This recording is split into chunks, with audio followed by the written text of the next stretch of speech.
Shri Krishna Chaitanya Prabhu Nityananda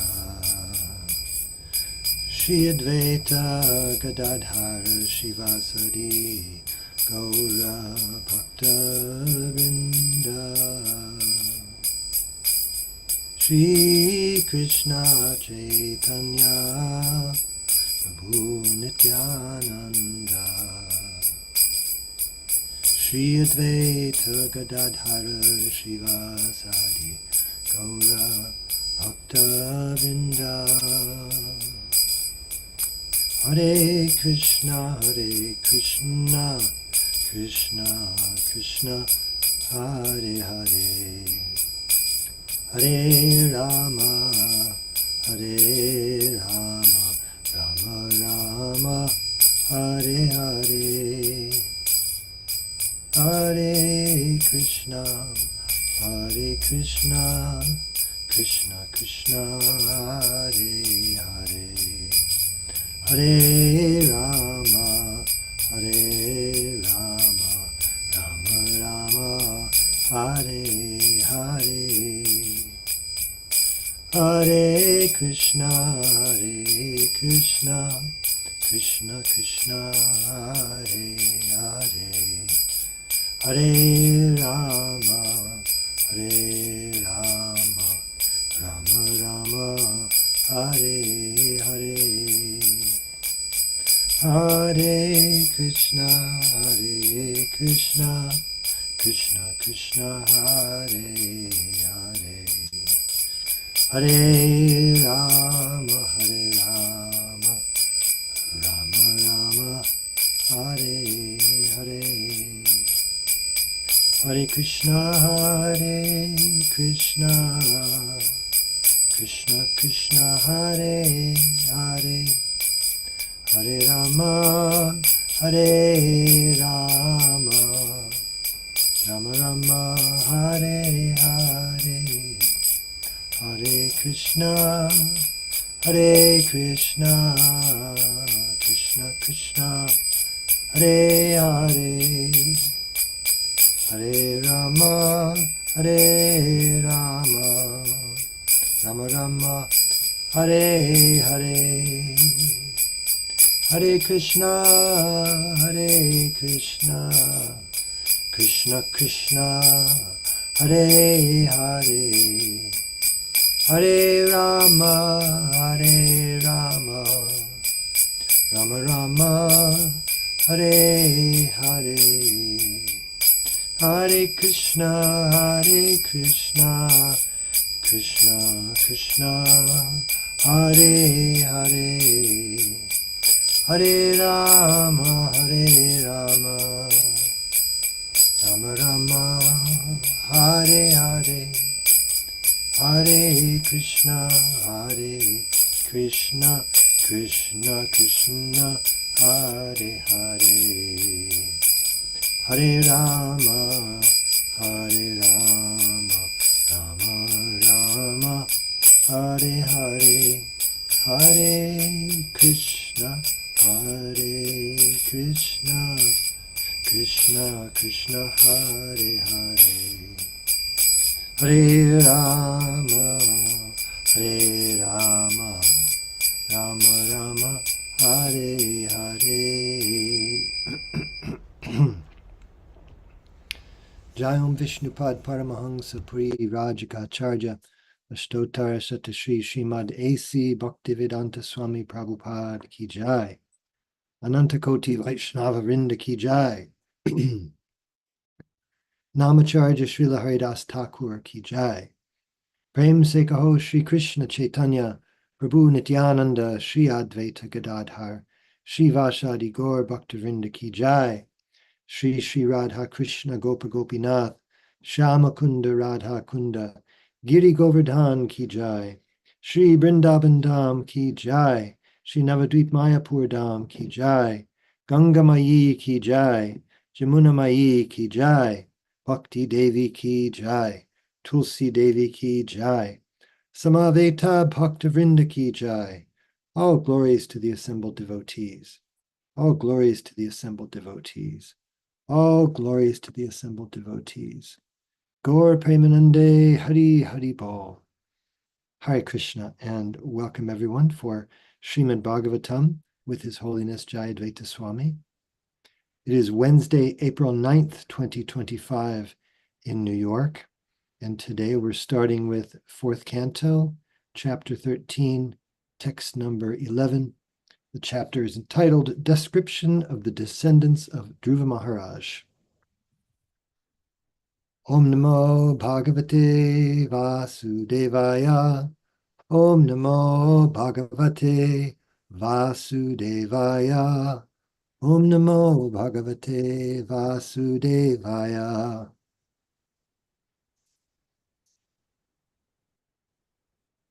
Matvatang Jadam Unmattang Kula Vridha Samantrina Vatsarang Bhupating Chakrur Yaviyang Sang Brahmehe Sutam.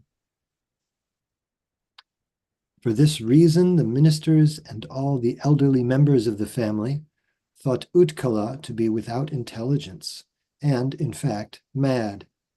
Thus his younger brother, named Vatsara, the son of Brahmi, was elevated to the royal throne, and he became king of the world.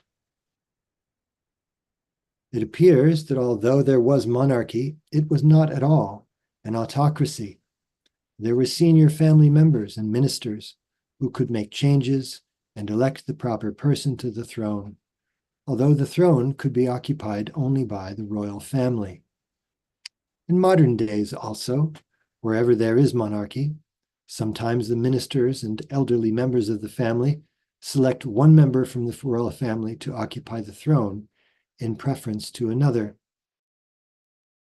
Om Jnanatimirandhasya Jnananjana Shalakaya Chakshurun Militam Yena Tasmai Shri Gurve Namaha. Vanchakalpatarubhyascha Kripasindubhya Evacha Patitanam Pavanebhyo Vaishnavebhyo Namo Namaha. Shri Krishna Chaitanya Prabhu Nityananda Shri Advaita Gadadhar Shivasadi Gaur Bhaktivinoda. Hare Krishna, Krishna Krishna, Hare Hare, Hare Rama, Rama Rama, Hare Hare. So we read yesterday about how Utkala, the heir apparent to the throne of Dhruva Maharaj, he literally played dumb. He was a Paramahamsa.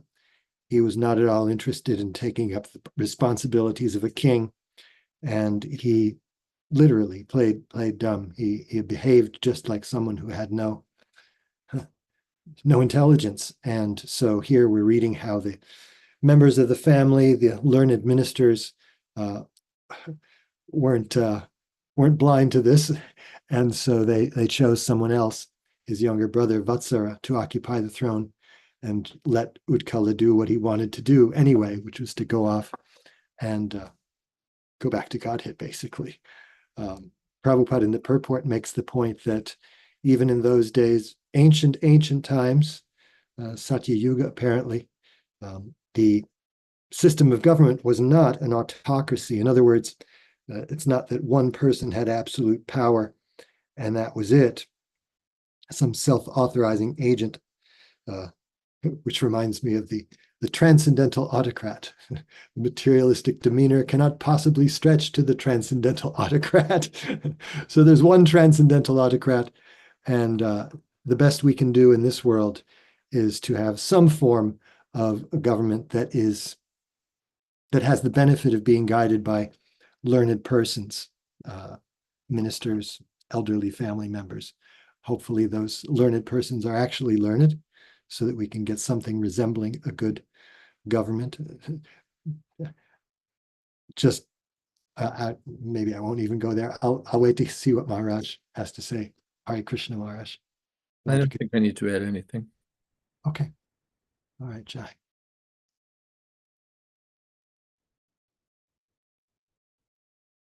Saraswati Mata says, Pranams Parampuja Maharaj and all the Vaishnavas. Would Dhruva Maharaj and Utkala's mother have not known that Utkala was a Mahabhagavata?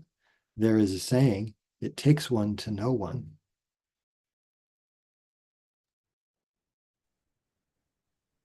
Well, we don't know. If Dhruv Maharaj knew, then he might have played along, since we're speculating here.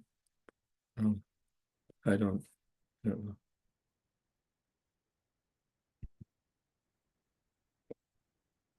But Dhruv Maharaj is out of the picture at this point. He's no longer involved in, he's gone back to Godhead, if I have it right. So he's not going to bother with worldly affairs of a kingdom that he once was involved in. And his mother went back to Godhead with him. So they're not on the scene to intervene in any way. Yes. Thank you, Maharaj. Indeed. Radhesha Prabhu, are you available to read our text 12 if there are no other comments or No, questions? I'm driving around, but I did kind of have the same question, not about Dhruva Maharaj and the mother of Utkal, but I was thinking that you have such a learned assembly of great personalities that are advising and assisting and managing the kingdom. It seems like some of them must have understood that, some of them must have been Vaishnavas, if not all of them, under Dhruva Maharaj's rule. And I feel like there's no need even for a Mahabhagavad to hide himself from Vaishnavas. I mean, we're in the realm of speculation, so maybe I should leave it at what you already said, Guru Maharaj. But I did kind of have the same question as Mataji. But anyway, I don't understand how no one could recognize, if they're all Vaishnavas, why none of them were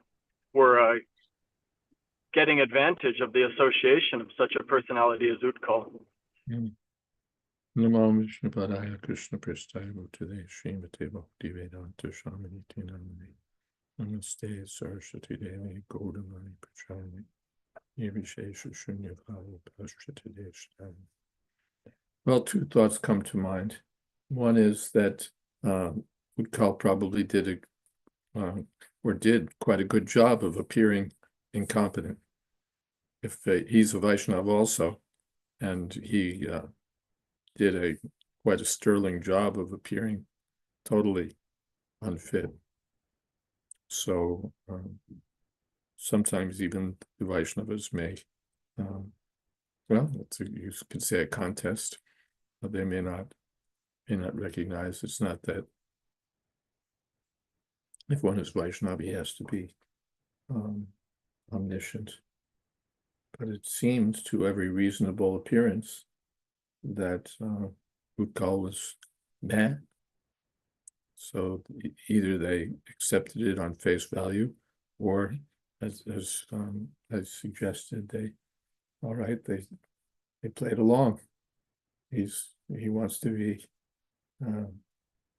aloof, and in this way, why should we interfere?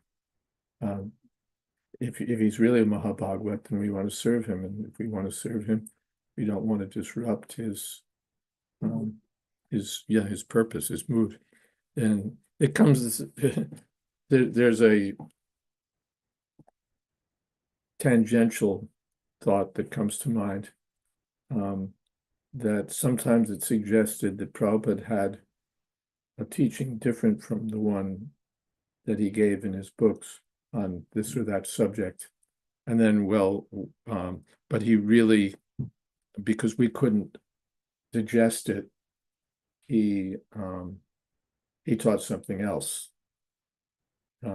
Specifically, Prabhupada appears to teach that the living entity falls from an eternal standing in the spiritual world. And because other previous acharyas have said something different, we try to protect Prabhupada's reputation by saying, oh, no, he didn't really mean to teach that. It was a strategy. It was a preaching strategy that he adopted because we couldn't really accept any other view. So that proposal has its own problems, but one of the problems is, well, if that was his strategy, why are you getting in the way? If you think that that was his strategy, why are you, trying to pin a hole in it? Why are you trying to disrupt the strategy? If you're a faithful follower, then you'll go along with it. Just like I remember when I was a kid, sometimes I would be inclined to say something out of turn or unsuitable in the presence of guests, and I get a poke. I'm saying the wrong thing. So if I'm supposed to be in line, then I should go along with it. I should catch on and say, oh, and go along with whatever the prevailing family norm is, whatever the prevailing family norm is. So if you think that Prabhupada had a strategy and you want to be a member of the family, then go along with the strategy. Don't bust it up. I don't subscribe to that theory, but even if you did, then why are you opposing? Why are you trying to disrupt? Why don't you support the strategy? Anyway, it's a bit tangential, but the thought comes to mind. Hare Krishna. Hare Krishna. And Murai Gupta. Wait, there's more. Chat has grown lively here. Praveen Krishna Prabhu says, oh, and Radhesha says, thank you, Maharaj. Yes. So Praveen Krishna Prabhu says, argument. Now the society has grown up. We weren't mature then. Now we can take it.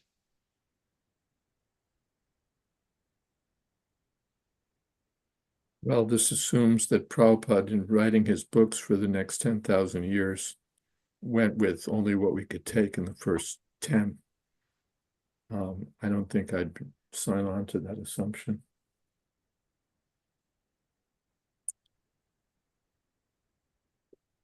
Apart from all the many other things that are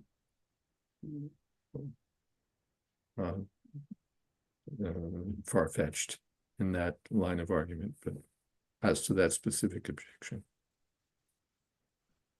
And Murai Gupta Prabhu says, Hare Krishna Maharaj, thank you for making that point about what Prabhupada taught us. Hare Krishna. Madhupati Prabhu. Yeah, we have a question, a live question here. Live, yes. Mayapur Chandra. Thank you, Maharaj. In that reference, the Dvivida monkey who was associate of Lord Ram, and later on he became kind of a completely, inimical to because of some offense to Lakshmanji, and that's why he Lord Balaram has to kill him. So being an eternal associate, people can make a wrong choice. People can become. People can make a wrong choice. Mayapur Chandra points out a pastime with which I'm not very familiar, that it seems that Dvivida, the gorilla who appears in Krishna's pastimes, was formerly an intimate associate of Lord Ramchandra. He helped in the battlefield. He helped in the battlefield. Dvivida his name is one of the, leader of the monkey army. He's one of the leaders of the monkey army, but he does something wrong, and then he gets condemned to the to be a gorilla who's to be killed by Lord Balaram, from which we draw the lesson, I think, that from pure consciousness one can descend to contaminated consciousness.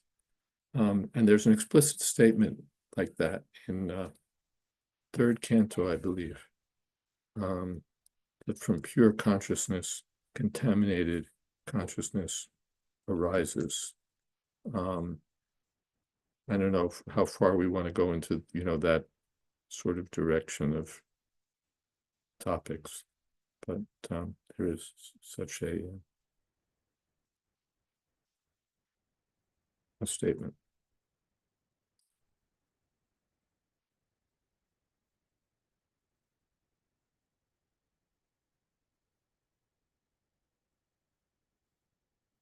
Yeah. Third canto.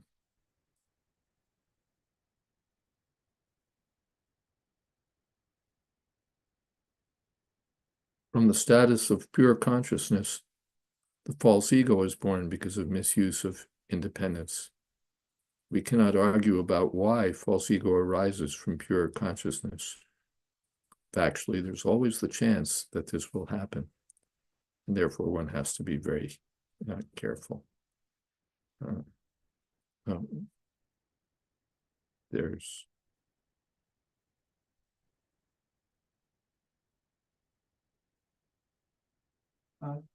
Where is the one reference? great acharya. This is a separate place. Narottam Das Thakur has lamented that when one deviates from pure consciousness of Vasudeva or Krishna consciousness, he becomes entangled in material activities. That's also third canto, I think. Yes. Which chapter, which verse? I just want to call reference. You're reading from? It's third canto. My Veda base is a little bit screwed up at the moment, and Oh, therefore you can- I can't get you. Maybe I can. Hold on, let me look at my hit list. Third canto, yeah. It looks like it's 3:26. Or else it's yeah, that looks like what it is. I see it. It's Canto 3, the status quo SB 326. But maybe that's the chapter rather than the verse. But the verse, actually, I can get the verse, is 24.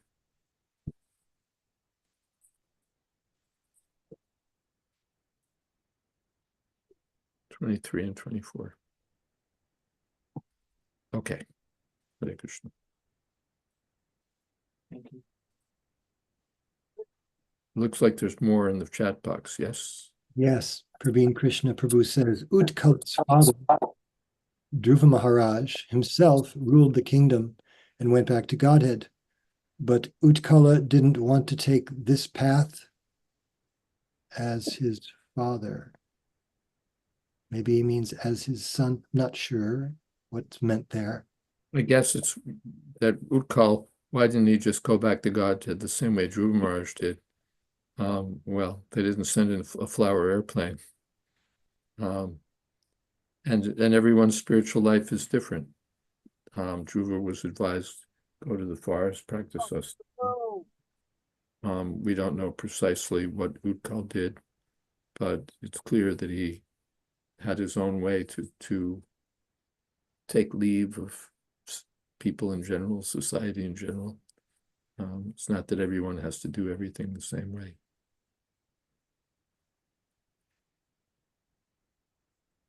Jai.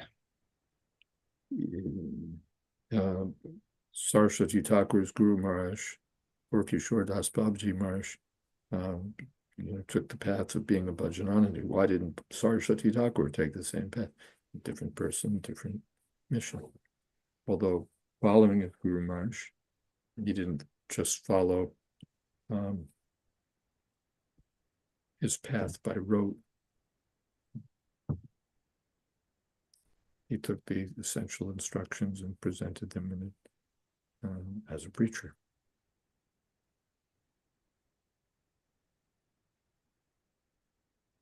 Hare Krishna. Hare Krishna. Thank you, Maharaj. So if we're to move on, if Madhupati Prabhu is ready, we're ready for him. Okay. Verse 13? Verse 12. 12, okay.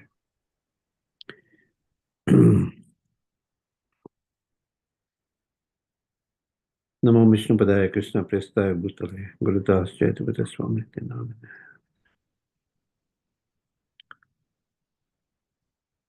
Swarviti Vatsalasya Ishta Bharya Suta Sadatmajan Pushparnam Tik Maketum Cha Isham Urjam Vasum Jayam. Translation. King Vatsara had a very dear wife whose name was Swarviti, and she gave birth to 6 sons named Pushpana, Tigmaketu, Isha, Urja, Vasu, and Jaya. Purport. Vatsara's wife is mentioned here as Ishta, which means worshipable. In other words, it appears that Vatsara's wife had all good qualities. For example, she was always very faithful and obedient and affectionate to her husband. She had all good qualities for managing household affairs. If both the husband and wife are endowed with good qualities and live peacefully, then nice children take birth, and thus the whole family is happy and prosperous. Om Ajnanatimandasya Jnananjana Salaka Chakshurmitanyena Tasmai Shri Guruve Namaha. So, here Maitreya Muni describes the descendants of Dhruva Maharaj. That is, elder son Utkala didn't want to accept the kingdom, so it was passed on to his younger son Vatsara, from his younger brother. Yeah, so younger son of Dhruva Maharaj was made the king, Vatsara, and his wife Ishta was very worshipable. So, and Vatsara,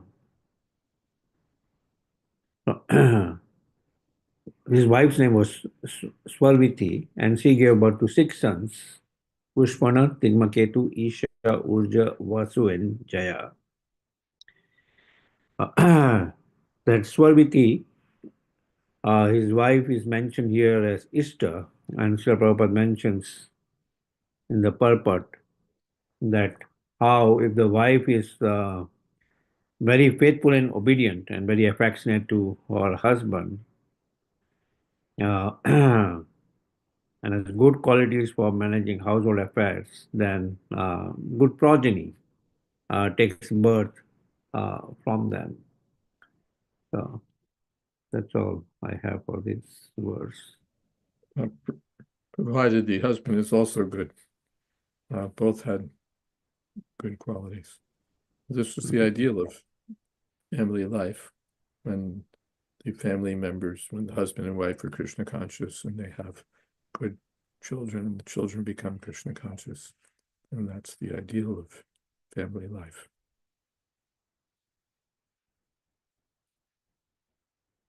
Not always achieved, but that's the ideal. Hare Krishna. And we have something in the chat from Saraswati Mata. A faithful wife of a great devotee is considered half of her husband's body and shares in the spiritual progress of her husband. So did Dhruva's wives also attain Vaikuntha.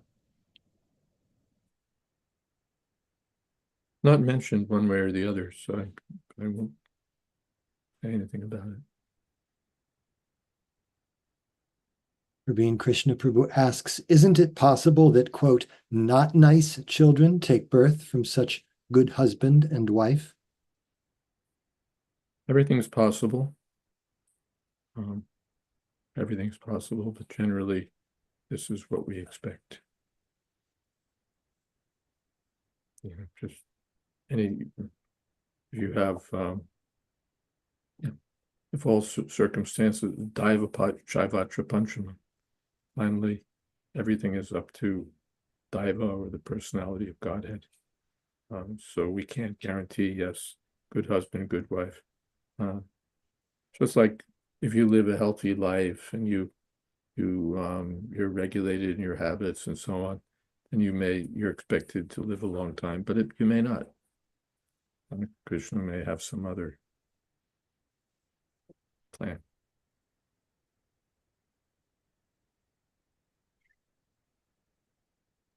He follows up, at least there is no mention that the wives went on the same plane to Vaikuntha. Yes. Right. So we have now some list of begats, and I was wondering, Maharaj, if someone in your physical presence would like to read for a bit. Well, I might as well do it. Pushparnasya prabha parya doshacha dve babhuvatahu praturmadhyadinam sayam ityasan prabhasutaha. Pushparna had two wives named Prabha and Dosha. Prabha had three sons named Pratar, Madhyandinam, and Sayam. Pradosho nishito vyushta iti dosha sutastrayaha yushtaha sutam pushkarinyam sarvatejasamadate. Dosha had three sons, Pradosha, Nishita, and Vyushta. Vyushta's wife was named Pushkarini, and she gave birth to a very powerful son named Sarvateja. Sachakshu sutam akutyam patnyam manum avapaha manor asuta mahishi virajan nardwala sutan gurun kutsam tritam tyumnam satyavantam ratam agnishtomam atiratram pradumnam shibim umukam. Sarvateja's wife, Akuti, gave birth to a son named Chakshush, who became the sixth Manu at the end of the Manu millennium. Nadwala, the wife of Chakshush Manu, gave birth to the following faultless sons: Puru Kutsa Chita Dyumna, Satyavan Rita Vrata Agnishtoma, Ati Ratra Pradumna Shibi, and Ulmukha. There's no Manu millennium, so it would have been the let's see, the sixth Manu. So he became the sixth Manu. I've forgotten who the previous Manu was. I had it noted the other day.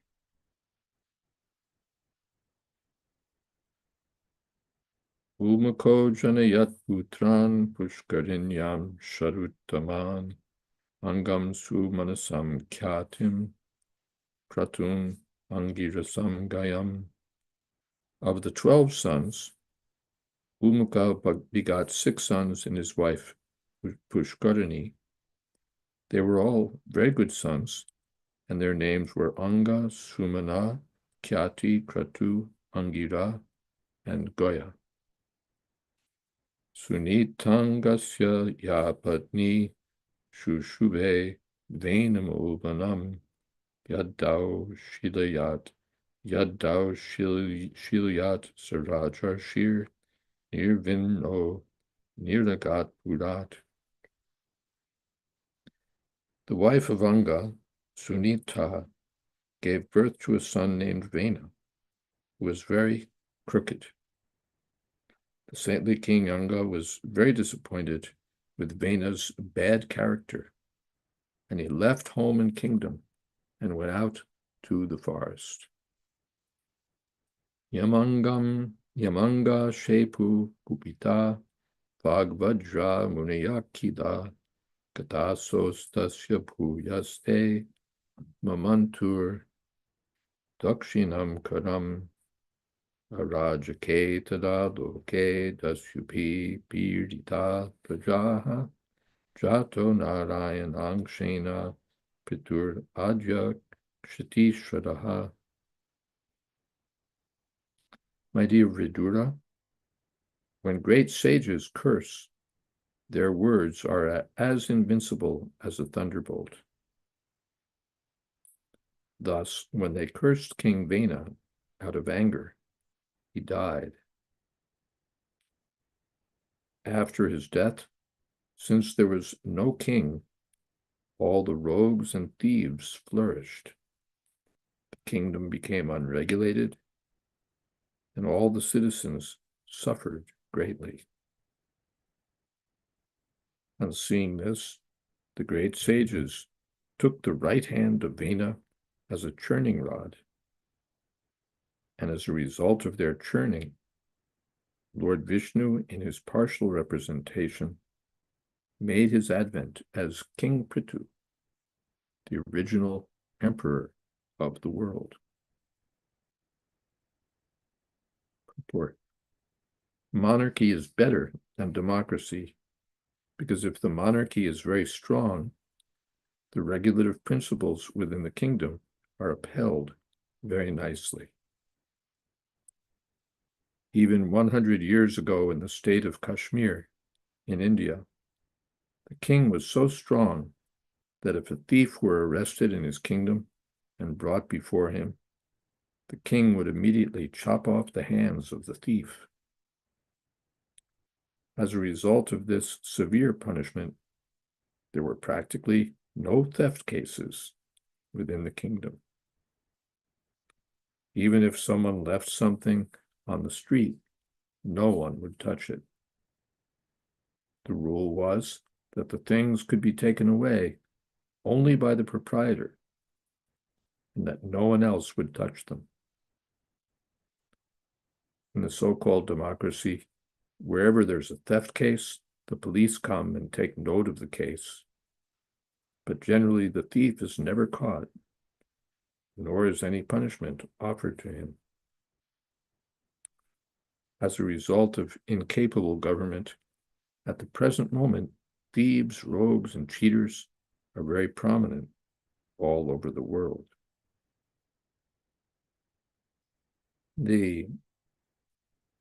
So it's instructive here. The king is supposed to be strong because he has to guarantee safety of life and property to the citizens. If the king is a weakling, if the king is incapable, then thieves are not incapable. They'll take over and rule practically. They'll steal from the citizens, they'll abuse the citizens, they'll kill the citizens, they'll do whatever suits their purposes. While the cat's away, the mice will play. So in the absence of a king, a strong king, then you get chaos. Some of us can easily think of states at the present moment where the government is incapable, and therefore there's no safety. There's no safety. You can get knifed, you can get carjacked, you can have your home invaded in spite of barbed wire and security gates and security systems and armed response and all of that. The government is so incapable that no one is safe. Neither their property nor their lives are safe. And that's what you get with an incapable government. And then there are governments elsewhere. I travel around, so I see different governments. There are governments elsewhere where you can go out any time of the day or night and be sure that you're safe because the government is strict, the government is strong, the government is capable. It has power, and it uses the power intelligently or capably or properly. That's there.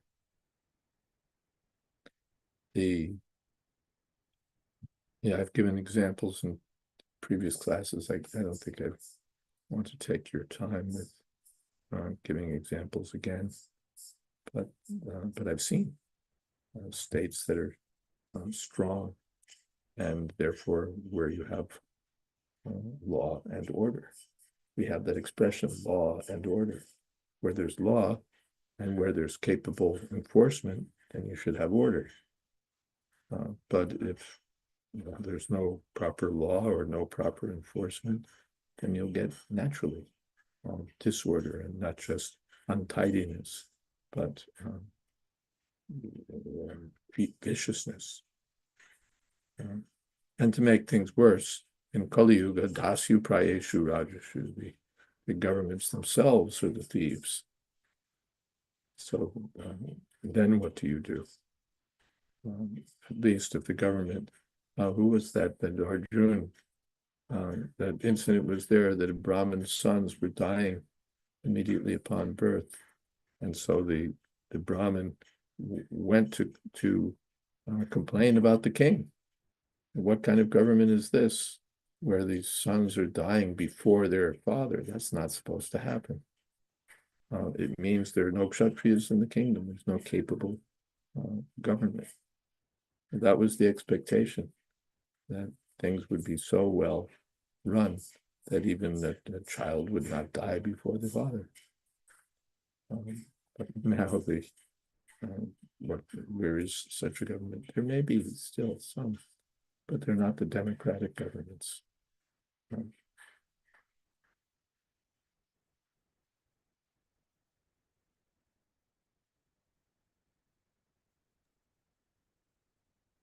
Some things in the chat.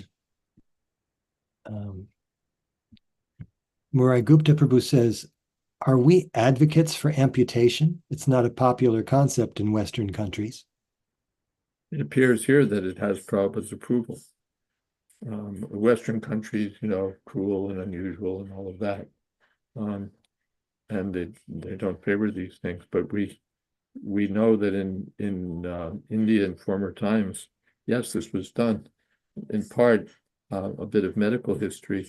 That's how India became the leading country in the world in the art of plastic surgery. They developed expertise in, restoring ears and noses and so on, which had been amputated or severely damaged. And it's known that the India's art in plastic surgery was marked by ingenuity and cleverness and capability. So that's understood to be in response to yes, strong measures. Of course, no plastic surgeon can restore your hand after it's been cut off. But yes, would you, oh, it's so terrible, but it's so terrible that we don't want to do it. And then you get theft all over the place. No one fears the government, as Prabhupada says. Yes, they'll come and make notes. They'll come and make notes. But if the thieves are actually in fear, which they should be, then the honest people can live peacefully. The opposite way, the thieves can live peacefully, and the honest people can live in fear. So, of course, this can be abused, and you get like Liberia, where just chop off limbs this way and that way because of a crazy despotic rule. But a responsible king can do this, all right? You stole from the citizens. You'll not do that again.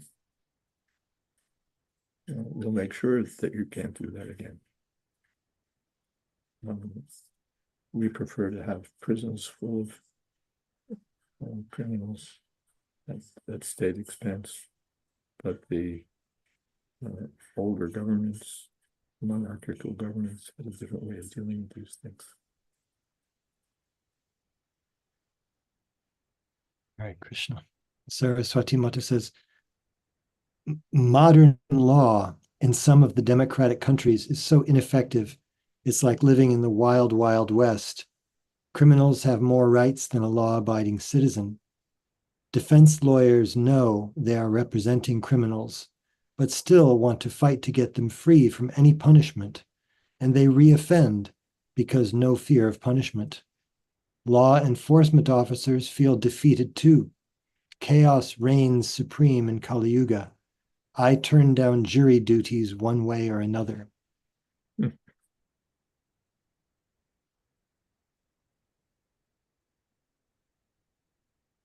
In Kali Yuga, almost whatever they do will be wrong. If they're lenient, that will create problems. If they're strict, strictness will be misapplied.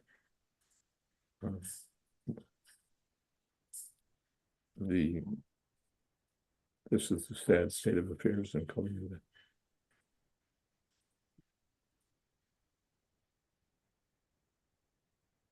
Morai Gupta Prabhu says, Jaipur legs are world famous, I believe, as artificial limbs. Maybe they have been making them for longer than anyone else.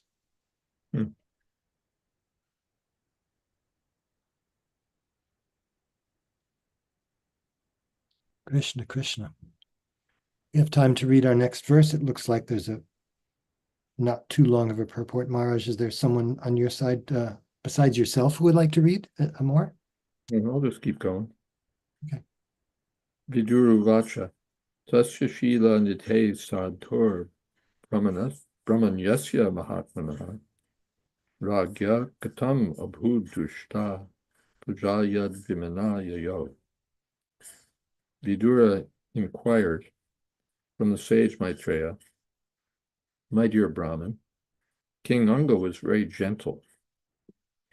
He had high character and was a saintly personality and lover of Brahminical culture.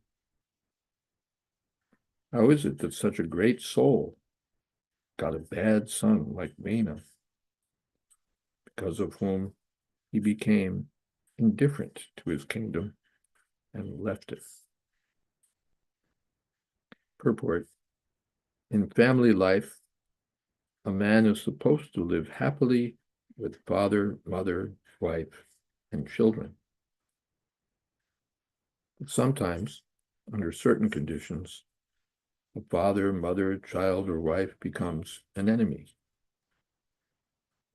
It is said by Chanakya Pandit that a father is an enemy when too much in debt. A mother is an enemy if she marries for a second time. A wife is an enemy when she's very beautiful, and a son is an enemy when he's a foolish rascal. In this way, when a family member becomes an enemy, it's very difficult to live in family life or remain a householder. Generally, such situations occur in the material world.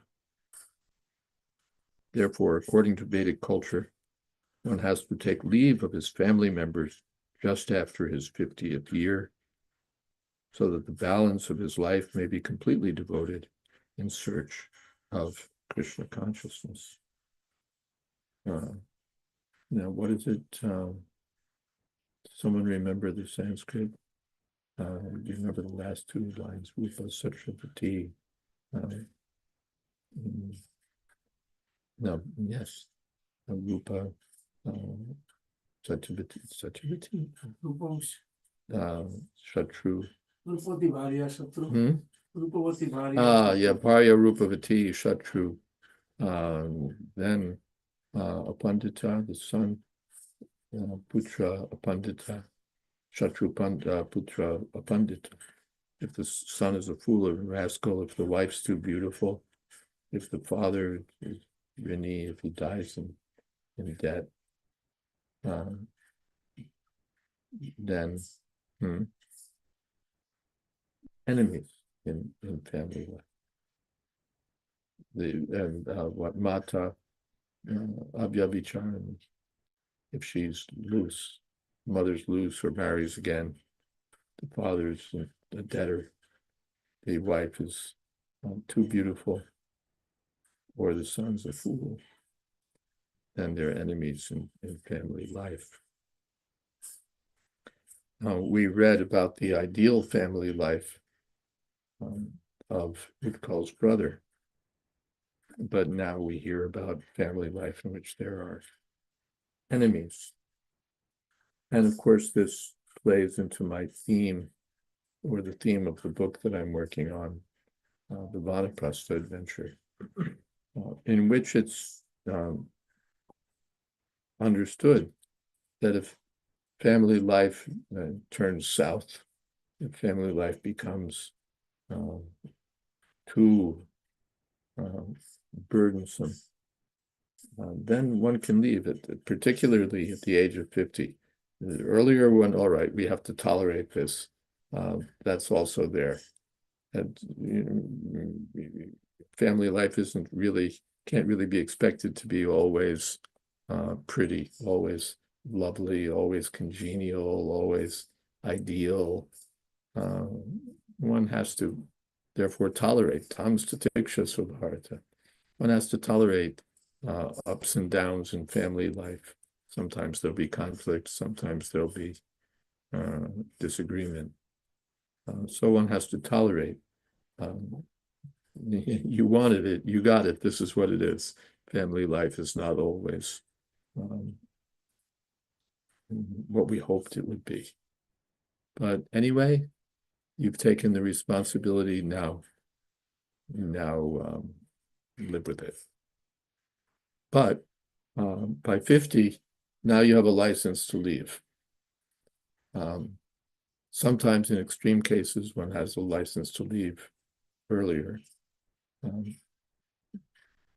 that's extreme cases. But otherwise, all right, at 50, we're supposed to be detached anyway. And if there are enemies in our family life, all right, let's go. Let's go. It's not that Vanaprastha life can only be effective when we had a happy marital life and now we're completely satisfied and everything's going fine. And just because we're Krishna conscious, we want to move on. That's ideal also. But it may also just be that, all right, I put up with this for however many years, up to 25 years, and now I'm entitled to leave because there's more to family responsibilities only last up to a certain point, and then one is supposed to move out, one is supposed to leave home. So when there's when family life is nice, well, still we have to leave. And when it's problematic, then good. The problems are our friend. Hare Krishna. Hare Krishna. We have a question from Saraswati Mata. Many great devotees had beautiful wives, from Devahuti, Draupadi, Damayanti, etc. So how was she an enemy? Well, of course, when the wife is a pure devotee, then we don't count her as an enemy. But the Pandit Chanakya is giving the sort of a general understanding that if the wife is too beautiful, then all the men are after her. They'd like to make time with her and move in. And she also knows how beautiful she is and knows what she does to the minds of men. And as much as she may present herself as a innocent girl, she takes pleasure in being coveted by other men. And so the husband's always in anxiety.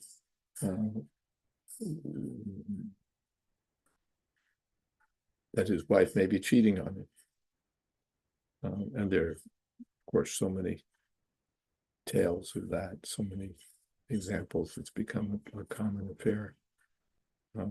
So if the wife is ugly, then there's less anxiety about that. Anyway, people are going to go for the gorgeous cases.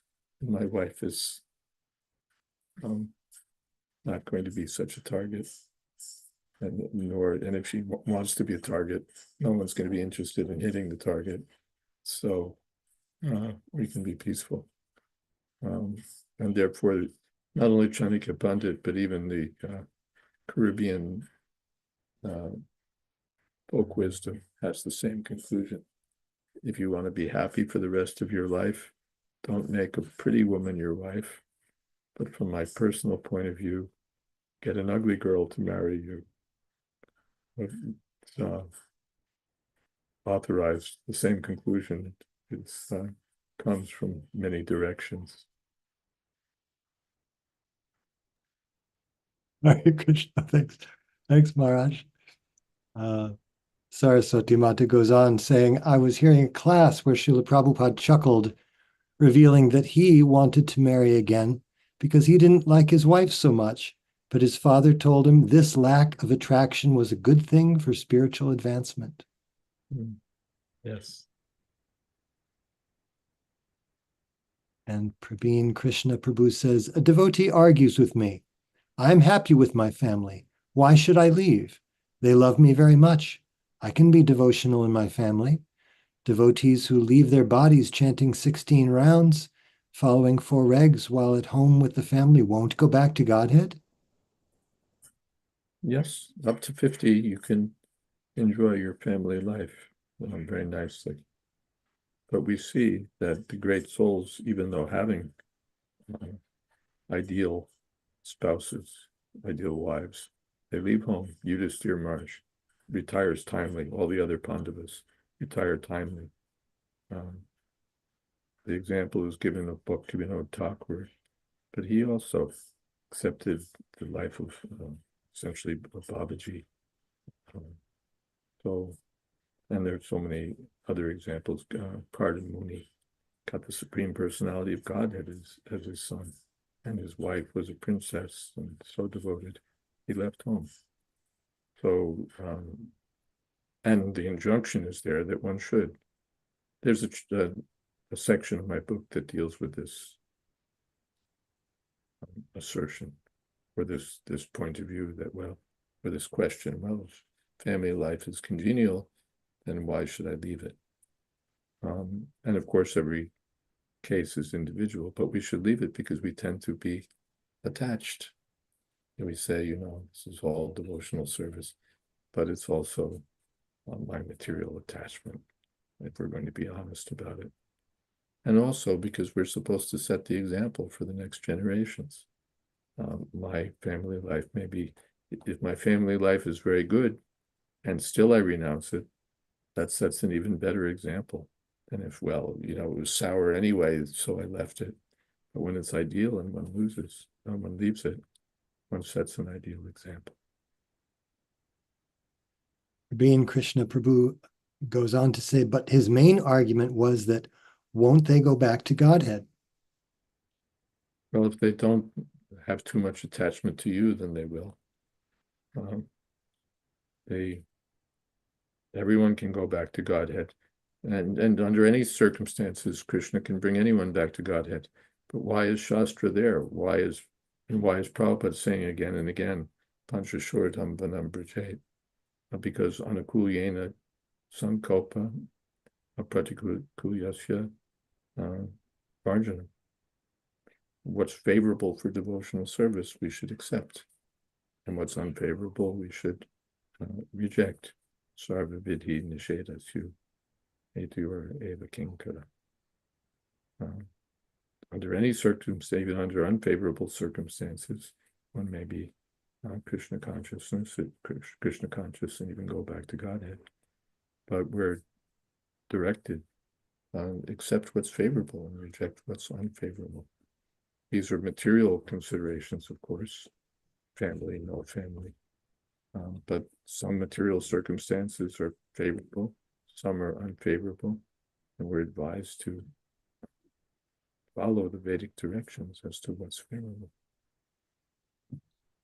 Underscoring what you're saying, Maharaj, Radhesha Prabhu says, there are other great devotees to associate with. Fact is, we don't stay with the wife because she's a great devotee.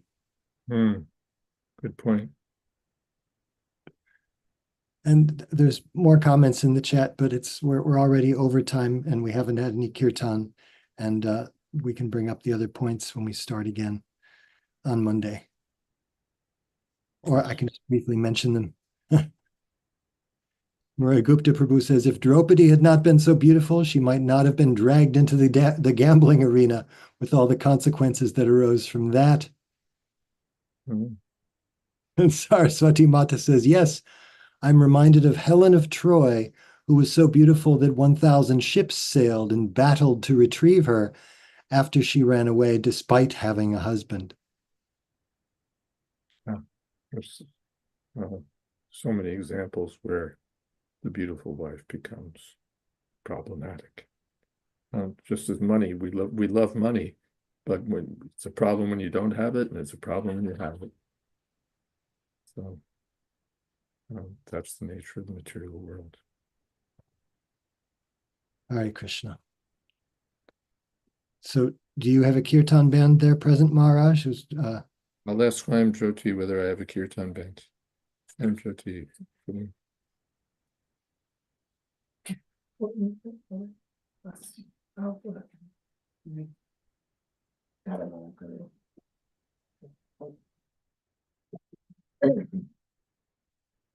Hare Krishna,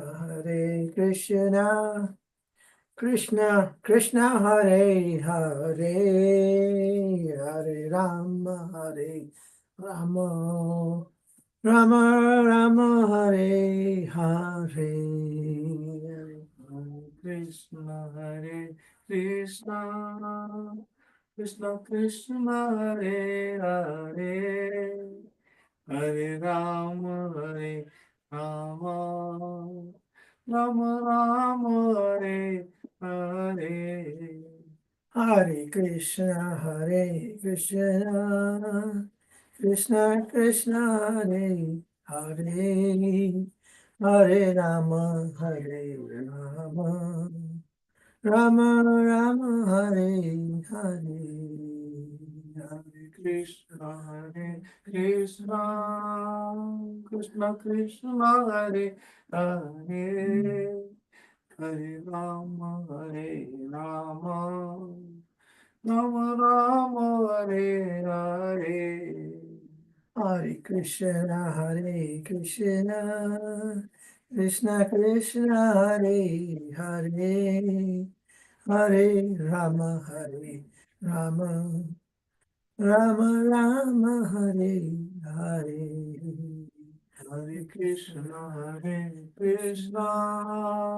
Krishna Krishna, Hare Hare, Hare Rama, Hare Rama, Rama Rama, Hare Hare.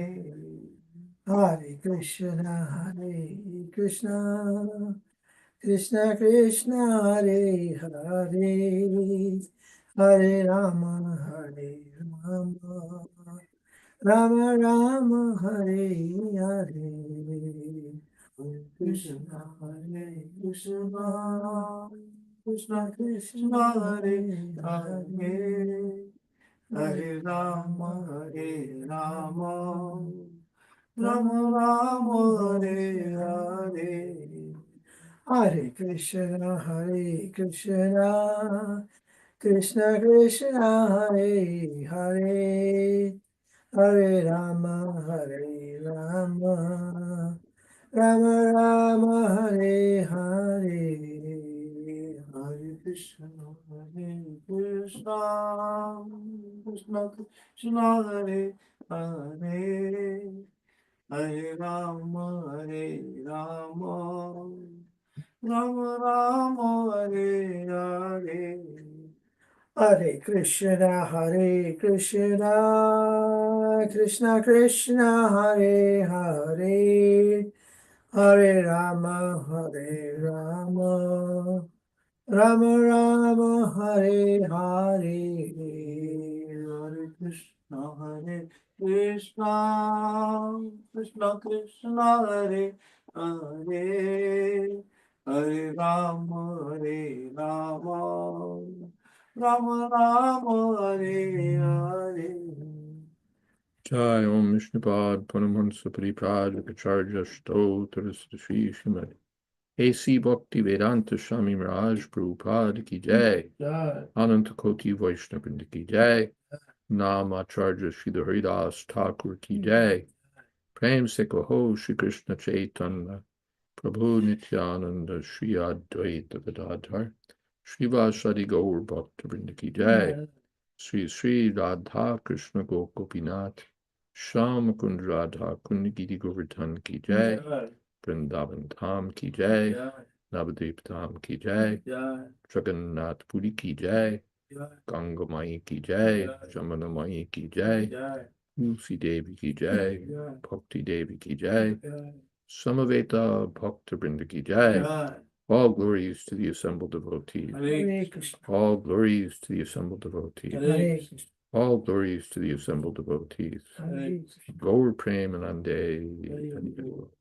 Hari Haribol. Thank you so much, Maharaj, and thank you, Prabhu, for the kirtan. Thank you, everyone, so much for your participation. And just a note, a reminder for everyone, in case there are other members of the class Sangha that you may be in touch with that might not have picked up on this. We're now doing class Monday, Tuesdays, Wednesdays, Srimad Bhagavatam, Thursdays, Chaitanya Charitamrita, and Fridays are free for Harinam or other such diversionary events.